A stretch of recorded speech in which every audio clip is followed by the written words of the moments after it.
अभी तो पता ही नहीं चलता है।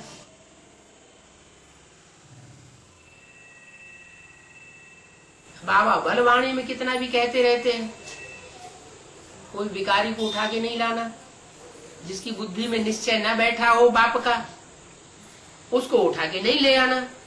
फिर भी आ जाते हैं, फिर भी ले आते हैं। बाप कहते हैं पहले मेरा बच्चा तो बनने दो। अरे दुनिया में भी बाप का कोई बच्चा आकर के बनता है तो घर में पैदा होता है ना आके, कि बिना घर में पैदा हुए बच्चा बन जाता है? पहले घर में पैदा होता है ना। जब पैदा होता है तो पैदा होने से पहले 9 महीने पेट में पकता है भट्ठी में, दुनिया से उसका संपर्क टूट जाता है। वो तो हद की बात हो गई, हद का गर्भ हो गया। और यहाँ ये है बेहद का ज्ञान गर्भ।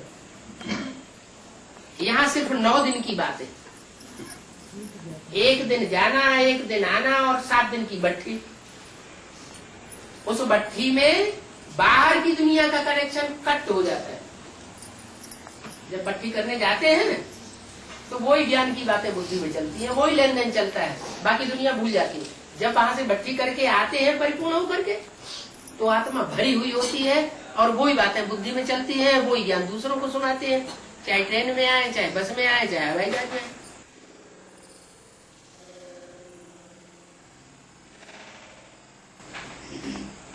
तो ज्ञान योग की भट्ठी वो 9 दिन की ऐसी हो जाती है जिसमें बाहर की दुनिया से कनेक्शन तोड़वा दिया जाता है। किसी को पत्र भी नहीं लिख सकते, बाहर का भोजन भी नहीं खा सकते, किसी को टेलीफोन भी नहीं कर सकते। तो अच्छी तरह पकना हो जाता है। और ऐसी पकी हुई आत्मा जब बाहर निकलती है तो निश्चय बुद्धि होकर के निकलती है।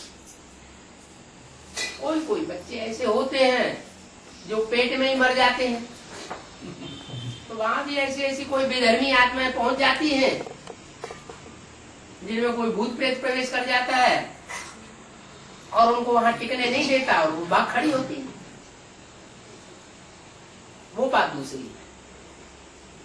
वो गिनी चुनी थोड़ी सी आत्माएं होती हैं ऐसी, जैसे शास्त्रों में भी गाया हुआ है 5 पांडव स्वर्ग में गए, उनके साथ कुत्ता भी चला गया। अरे कुत्ता तो बहुत कामी होता, वो क्यों चला गया? कहते हैं अमृत बांटा गया, तो अमृत पीने के लिए देवताओं की लाइन में राक्षस भी घुस के बैठ गया। तो ऐसे ऐसे होता है। वहां भी कोई ऐसे राक्षस, ऐसे कुत्ता कामी जैसे घुस के बैठ जाते हैं और उनमें फिर भूत प्रेत आता है, फिर उनका गला काटा जाता है। लेकिन थोड़े होते हैं, ज्यादा नहीं। ज्यादातर आत्माएं तो ऐसी होती है जो निश्चय बुद्धि होकर के निकलती है। जैसे ईंटों का भट्ठा होता है ना, वो तो जड़ ईंटें हैं, ये आत्मा रूपी चैतन्य ईंटें हैं। ये भी ज्ञान योग की भट्ठी में डाली जाती है तो कोई ईंटें पूरी पक करके निकलती है बढ़िया, क्या अव्वल नंबर ईंट कहा जाता है। कोई द्वैम नंबर निकलती है, कोई तीसरा माल में निकलता है, कोई खंजर होकर के निकलती है। निकलती तो है ना। तो ऐसे ही ये ज्ञान योग की भट्ठी है। ज्ञान योग की भट्ठी कहो, गर्भ कहो, इस गर्भ महल में से आत्माएं बाप के बच्चे बनकर के पैदा होकर के निकलते हैं, निश्चय बुद्धि बनकर के। निश्चय बुद्धि हुआ माना बाप का बच्चा बना, और अनिश्चय बुद्धि हुआ माना बच्चा मर गया।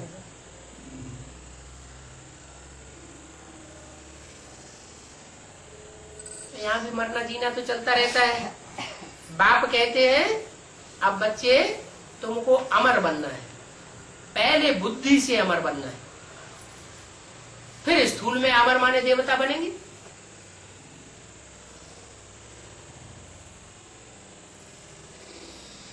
जितना जितना यहाँ मन बुद्धि से निश्चय बुद्धि बनते जाएंगे, उतना उतना वहां के लिए तुम अमर देवता साबित हो जाएंगे। अमरनाथ के बच्चे अमरनाथ होने चाहिए ना। बाप हमारा अनिश्चय बुद्धि कभी नहीं होता तो हम बच्चों को भी कभी भी अनिश्चय बुद्धि नहीं होना चाहिए। लेकिन होता क्या है, अभी अभी निश्चय, अभी अभी अनिश्चय होता रहता है। ये माया की लड़ाई चलती रहती है। ये माया का युद्ध चलता रहेगा। कब तक चलेगा? हैं? जब तक बच्चे इस दुनिया से नष्ट हुआ नहीं होते। ये ज्ञान अभी मिल रहा है, फिर कल बाद तुमको ये मिलेगा। तो ये बातें बच्चों को समझाई जाती हैं। यहाँ हिसाब किताब सब चुकतू होना है। 63 जन्मों का हिसाब किताब है, वो आपस में सब चुकतू कर रहे हैं।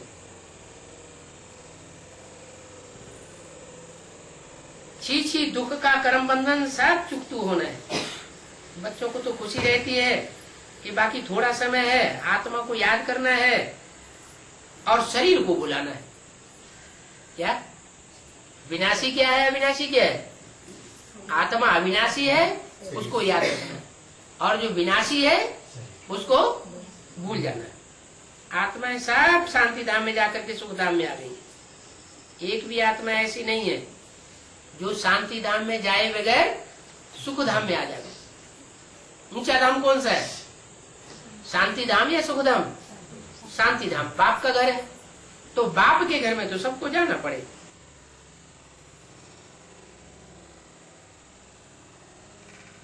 सुख धाम में आवेंगे अपने अपने पार्ट के अनुसार। अंत में पूर्ण बनने पर आत्माओं का शरीर छूट जाएगा। ये पुराना शरीर है। अब इस चीची दुनिया से वैराग करना है। क्या कोई को जल्दी वैराग आवेगा और कोई को देर से वैराग आवेगा।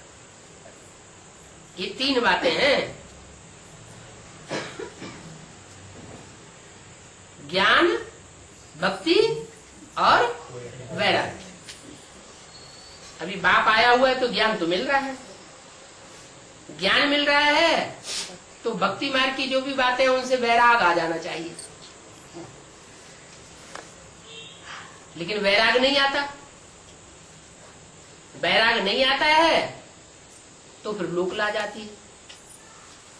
जब लोक ला जाती है तो कहते हैं लोग ये क्या कहेंगे, ऐसे थोड़ा ही होता है, ऐसा कोई ज्ञान थोड़ा ही होता है, इतना थोड़ा ही करना चाहिए, इतनी भाई हमारे में ताकत नहीं है जो हम दुनिया को छोड़ दें।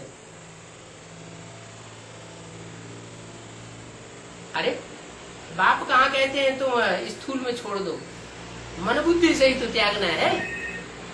तो ज्ञान और भक्ति, ज्ञान मिलता है तो भक्ति से वैराग आता है, और वैराग जब परिपूर्ण हो जाता है तो आत्म की स्थिति में आत्मा टिक जाती है। दूसरी बात नहीं है। भक्ति मार्ग के बाद फिर ज्ञान मार्ग होता है।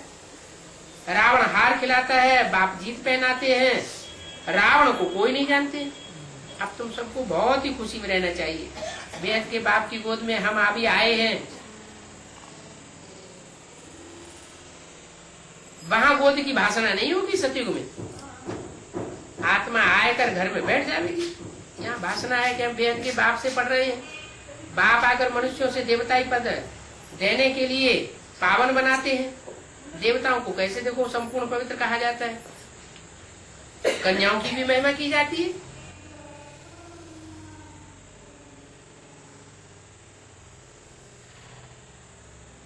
अभी जो कन्याओं की महिमा की जाती है वो तो कलयुगी महिमा है। कन्याओं को इकट्ठा करते हैं और जब कन्याओं का पूजन करते हैं, नव दुर्गा पूजन होता है ना, तो उनको कुछ खिला पिला देते हैं बस, और नहीं जानते कि ये क्या होता है। अभी तो तुम्हारी सतयुगी महिमा होने वाली है। कन्याएं तो पवित्र ही होती है, तो जो पवित्र कन्याएं होती है वो अपने जीवन में इस ज्ञान को अगर पूरा उठाएं तो बहुत आगे बढ़ सकती है।